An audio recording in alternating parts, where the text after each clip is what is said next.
hello guys. Nakag-shopping na tanawa. Okay. Excited ko dito kung ukay guys. Tanawa na. Oh my god, dyan tayo ako napalit guys.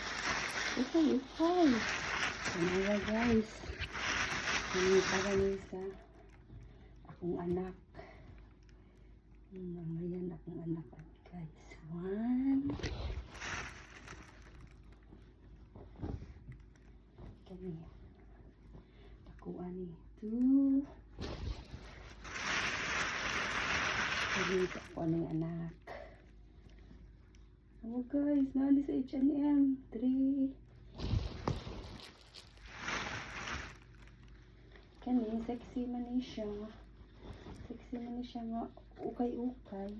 So akong anak mo sulod ani kay sexy. Basta sexy nga kuan nawaan na siya. 4.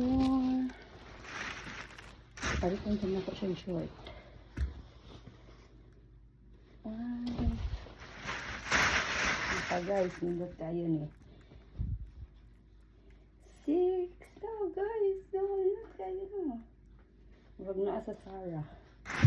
And then ako pants.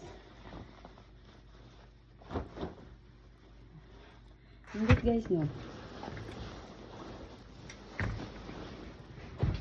Ako ang dress. Long dress guys. Long dress. Branded siya. Long dress. Ngayon gusto ko ani. Nga ako ang pag-jogging kunuhay. Oh, Puma pa good. Ano guys? Puma. 10. And then last one is short. Mahal kayo yung short sa mall. No, short na po. Ganahan po kakita-kitas. And then napajilain guys. Kili bag. And then para sa akong anak, uso man nila sa mga pretends nga bag, no? Hindi guys, no? Original pa siya kayo nas tanan. And then kani nga bag. Ako siyang gikuha kay pwede siya mahimong napsak nga gamay.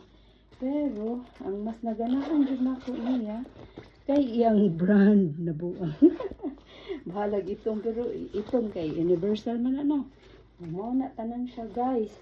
And then kani pinakalas nagpalit-palit na hindi kay obvious nga. Nagukay-ukay ko ako ibutang ani tag 10 pesos ra ni nga bag. Bye guys. I'm so happy. Nga nagukay-ukay ko karon ingon ako ang partner nga isag asa ko nung minudad unang squatter girl. Still squatter girl. Nga, mabuot sila nga malipay mong kuan akong gibuhat. Bye guys.